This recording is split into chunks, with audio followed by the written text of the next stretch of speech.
என்று சொல்லிக்கொண்டு கருப்பசாமி திருக்கதை பாடவிருக்கின்றோம். இந்த கதையிலே எந்த விதமான சொல் குற்றம், பொருள் குற்றம், இசை குற்றம், தாள குற்றம், மேல குற்றம், எந்த விதமான குற்றம் குறைகள் இருந்துட்டாலும் எங்களிடத்திலே சாரீர குற்றம், கதை குற்றம். சரி, கதை குற்றம்னா சொல்லவும் செய்யணும், சொல்லவும் கூடாது. ஒவ்வொரு புலவர்களும் ஒவ்வொரு விதமாக பாடியிருப்பார்கள். ஒரு வார்த்தையார் 3 3 6 சொல்லி கொடுத்திருப்பாரு. ஒரு வார்த்தையாரு 4 2 6 சொல்லி கொடுத்திருப்பாரு. சொல்லி கொடுத்திருக்கலாம். ஆகையினால் 2 1 தான். எந்த விதமான கதைகளில் வரக்கூடிய குற்றம் குறைகள் இருந்துட்டாலும் அதை பொறுப்பிடப்படுத்தாது எங்களுக்கு நல்ல ஆக்கத்தையும் ஊக்கத்தையும் உற்சாகத்தையும் தந்து உதவ வேண்டும் என கேட்டுக்கொண்டு அன்புடனே தெரிவித்துக் கொண்டு உங்கள் முன்னே எங்களுடைய கதையை தொடர இருக்கின்றோம். அதாவது உலகத்திலே மிகச்சிறந்த காவியங்கள் 2. ஒன்று வில்லிபுத்தூரார் எழுதிய மகாபாரதமும், இன்னொன்று வால்மீகி எழுதிய ராமாயணமும். இந்த 2 காவியங்களையும் அநீதி, அக்கிரமம், கொடுமை ஆகியவற்றை ஒழித்து அறமும் நலமும் இன்பமும் உண்டாவதற்கான இக்காவியத்திலே ராமகாவியத்திலே பிறக்கக்கூடிய கருப்பசாமி ஐயாவுடைய திரு வரலாற்றை பாட இருக்கின்றோம். அதாவது ராமாயணத்திலே 7 காண்டமாக பிரிக்கப்பட்டிருக்கிறது. 7 காண்டங்கள்: பாலகாண்டம், அயோத்தி காண்டம், ஆரண்ய காண்டம், கிஷ்கிந்த காண்டம், சுந்தர காண்டம், யுத்த காண்டம்,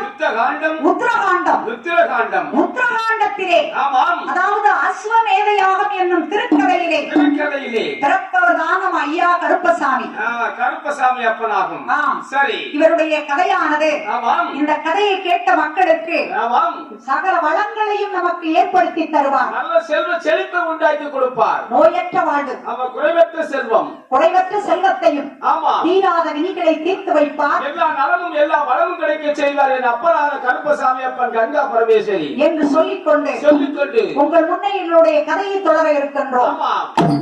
புதலம் எல்லாம் பறந்து நாதம் மந்தமாய் இறந்து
நமக்கெல்லாம் அருள் கொடுக்கக்கூடிய சரி அப்பன் கருப்பசாமி ஆமா எங்கே அவதாரம் எடுக்க போகின்றார் ஆமாம்மா சூரிய குலமந்த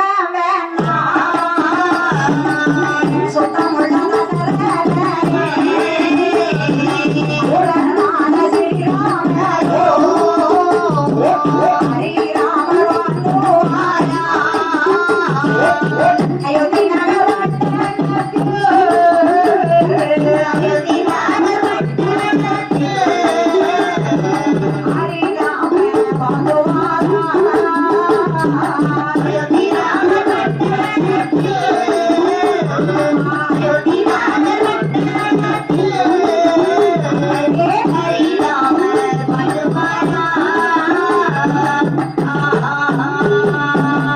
அயோத்தியா நாட்டிலே மாநகரிலே அங்கே ஸ்ரீராமர் ஆமாம் தசரதனின் மைந்தனான சரி ஹரிராமர் ஹரிராமர் சிறப்போடு வாழ்ந்து வருகின்றார். ஆமாம்மா அந்த அயோத்தியா நாட்டிலே நாட்டிலே எவ்வளவு சீரோடும் சிறப்போடும் அந்த அயோத்தியா நகர் ஆமா விளங்கி வருகிறது. எப்படி எப்படி அம்மா அந்த நகரமானது சிறப்புற்று விளங்கி வருகிறது. மாத போன்ற கொள்ளை போடுகிறது.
அயோத்தியா மாநகரத்திலே சரி நீர்வளம் நிலவளம் குடிவளம் குலவளம் ஒருங்கே அமைய பெற்றிருக்கிறது அந்த அயோத்தியா மாநகரம். சாபாஸ் ஐயா புறத்துக்காரர் என்னம்மா ஒரு நாட்டிலே ஆமா நீர்வளம் இருக்க வேண்டும் ஆமா அப்படின்னா என்னையா செய்யணும்? எப்படி இருக்கணும் அந்த நாடு? அவன் ஒரு நாடு சிறப்புற்று இருக்க வேண்டும் என்றால் சரி அந்த நாட்டிலே நல்ல அழகான குடிப்பதற்கு நீர் இருக்க வேண்டும்.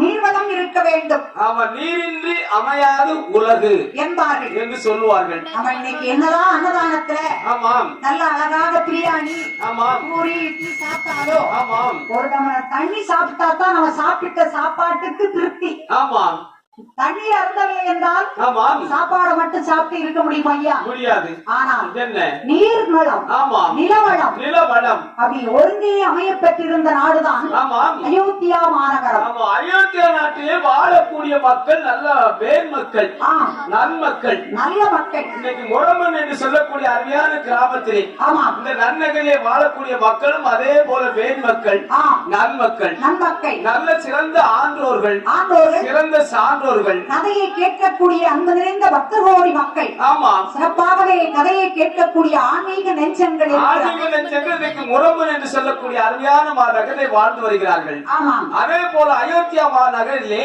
சரி, அங்கு வாழக்கூடிய மக்களும் ஒருத்தருக்கொருத்தர் ஆமாம் விட்டு கொடுத்து சமாதானமாக செல்லக்கூடியவர்கள். ஆமாம். ஆகா, மாதம் ஒன்று மழை பொழிந்து வருடம் ஒன்று விளைந்து பூமியிலிருந்து செழித்திருந்திருக்கிறது.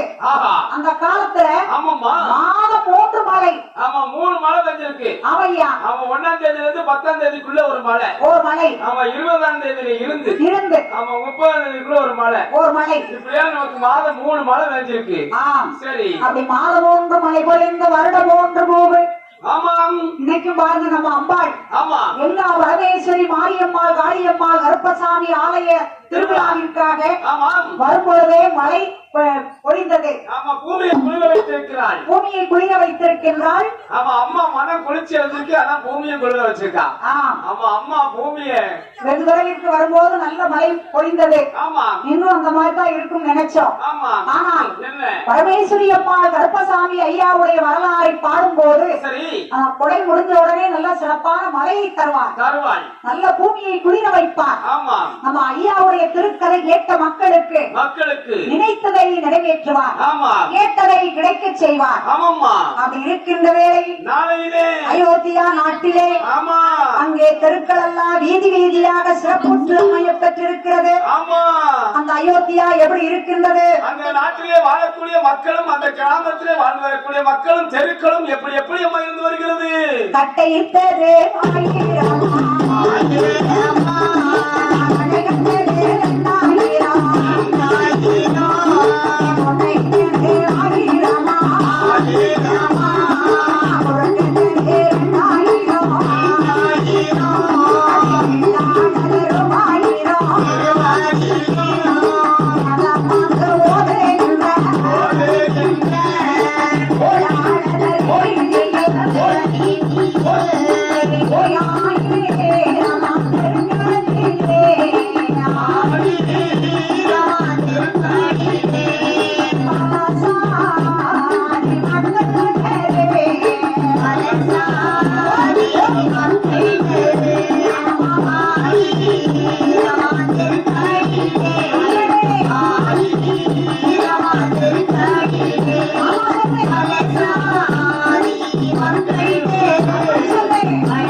தெருக்களை பார்த்தால் அவ்வளவு அகலமாகவும் நீளமாகவும் நல்ல அற்புதமாகவும் அழகாகவும் அமைந்திருக்கின்றது. வீதி வீதியாக ஆமா, மக்கள் வசித்து வருகிறார்கள். ஆமாம்மா, அப்படி வசித்து வரக்கூடிய நாளையிலே ஆமா, இன்னைக்கு ஒரு தெருவுக்குள்ள ஒரு வண்டி போனா மறுபடியும் எதிர்த்தாப்புல ஒரு வண்டி வர முடியல, திரும்பி போக முடியல. ஆமா, ஒரு தெருவுக்குள்ள ஒரு வண்டி போச்சுன்னா அங்க பார்த்தா ஒட்டு திண்ணைகளும் ஆமா வீட்டுக்கு முன்னாடி ஆக்கிரமிப்புகளும் இன்னைக்கு எக்கச்சக்கமா ஆகிக்கொண்டே இருக்கின்றது. ஆனா அந்த காலத்துல என்ன, அப்படி ரோடு போட்டாச்சுன்னா 12 அடி அகலத்துல ஆமா ஒரு லாரியே உள்ள போயிட்டு மறுபடியும் திரும்பி வரலாம். ஆனா இன்னைக்கு அப்படி இல்ல, ஒரு வண்டி உள்ள போனா அடுத்து அந்த வண்டி வெளியே வந்தா தான் இப்ப வர முடியுது. ஆமா, அப்படி இருக்கின்ற அந்த அயோத்தியா நாட்டிலே சிறப்பான முறையிலே யார் வசித்து வருகின்றது? யார் யாரம்மா வசித்து வருகிறார்கள், வாழ்ந்து வருகிறார்கள்?